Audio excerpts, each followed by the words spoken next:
Roma, 27 a.C. A república havia sangrado por décadas. Generais marcharam contra generais, alianças ruíram, e a estabilidade era apenas aparência. O Senado não temia os deuses, temia o colapso. Em uma sessão que jamais constou em ata, um sacerdote apresentou registros etruscos, descrevendo cidades que prosperaram após pactuar com uma presença invisível que exigia oferta constante. Não era chamada de deusa nem de demônio. Nos documentos internos constava apenas uma fórmula: quae sustinit, aquela que sustenta. A proposta era pragmática. Roma ofereceria vidas humanas em troca de continuidade institucional e ordem duradoura.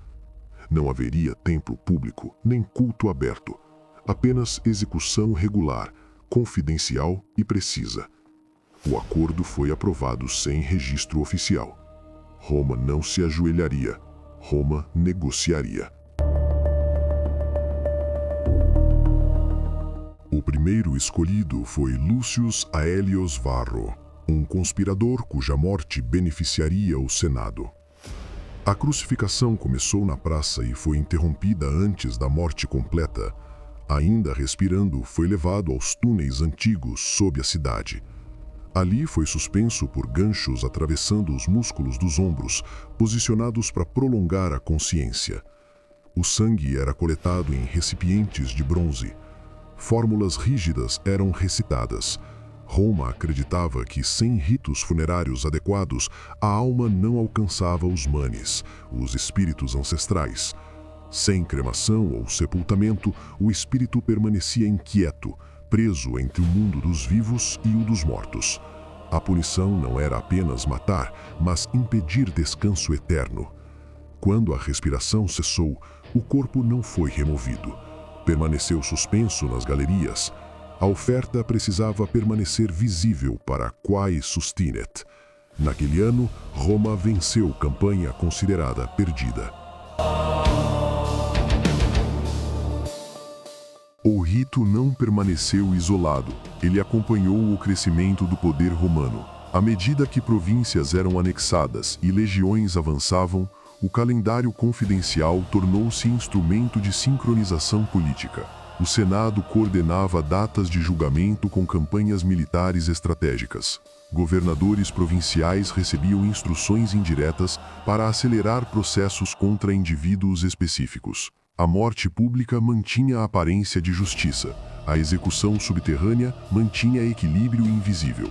O número de oferendas variava conforme o território recém-incorporado. A expansão territorial exigia reforço estrutural. O ritual tornou-se parte da consolidação imperial, não como superstição, mas como variável silenciosa de estabilidade. Com o tempo, o procedimento foi refinado tecnicamente.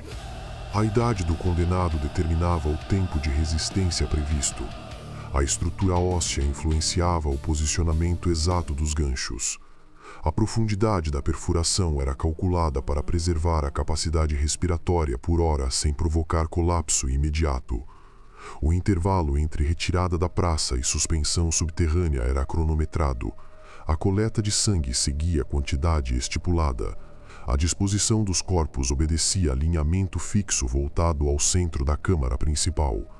A ventilação era parcialmente bloqueada para manter o ar pesado e desacelerar decomposição precoce. Sacerdotes registravam tempo estimado de consciência, comparavam resultados entre oferendas, ajustavam parâmetros. Era a engenharia ritual aplicada com disciplina administrativa. Com a passagem das décadas, a supervisão direta do Senado enfraqueceu. Intermediários assumiram decisões que antes eram controladas por poucos. A seleção das vítimas tornou-se mais política que estratégica. O rito começou a servir também a interesses pessoais. Alguns condenados eram escolhidos por rivalidades internas, não por cálculo estrutural. A frequência deixou de seguir padrão original e passou a responder a conveniências momentâneas. Sacerdotes mais jovens executavam etapas sem compreender completamente sua função. A prática continuava, mas sua estrutura começava a se dissolver. A disciplina inicial deu lugar à burocratização descuidada. O que antes era cálculo silencioso tornou-se rotina automática. Acusações passaram a ser moldadas para atender pressões do momento. Datas eram alteradas para coincidir com agendas políticas. Houve casos em que o condenado sequer preenchia os critérios físicos antes considerados essenciais. Ainda assim, era oferecido. A Câmara Subterrânea começou a refletir essa desordem. A organização cronológica foi quebrada. Corpos eram suspensos sem alinhamento definido. O registro interno tornou-se irregular. A intenção de manter estabilidade foi substituída pelo desejo de manter aparência de controle. Não foi a redução técnica que primeiro indicou falha. Foi a ausência. Após determinados rituais, nada acontecia. Nenhuma coincidência favorável. Nenhuma reversão inesperada de crise. O espaço subterrâneo já não parecia reagir. Sacerdotes relataram sensação de neutralidade onde antes havia pressão física perceptível. Tentaram restaurar parâmetros antigos, repetiram fórmulas com maior intensidade, aumentaram o número de oferendas temporariamente, mas a sincronia havia sido perdida. Não era apenas erro humano, era desconexão definitiva. Alguns sacerdotes passaram a permanecer mais tempo na câmara após o término das execuções, esperando qualquer sinal, alteração na temperatura, vibração no ar, mudança na densidade do espaço. Nada ocorria. Houve tentativas de retornar às primeiras fórmulas etruscas originais, recuperadas de registros antigos. Mesmo assim, nenhuma mudança perceptível. O Senado interpretou o silêncio como exagero sacerdotal, mas, gradualmente, crises externas deixaram de encontrar solução rápida. Rebeliões não eram sufocadas com a mesma eficiência. Campanhas militares prolongavam-se além do previsto. A ausência não era espetáculo, era erosão. E a erosão não produz ruído imediato, produz desgaste contínuo. O ritual não foi formalmente encerrado. Foi abandonado. Túneis selados sob justificativa sanitária. Registros internos destruídos. O nome Quae Sustinet, eliminado das fórmulas remanescentes. Os últimos corpos permaneceram suspensos, esquecidos sob a cidade. Roma seguiu sua trajetória, mas a estabilidade começou a ceder. Conflitos internos reapareceram, lideranças tornaram-se frágeis, fronteiras tornaram-se vulneráveis.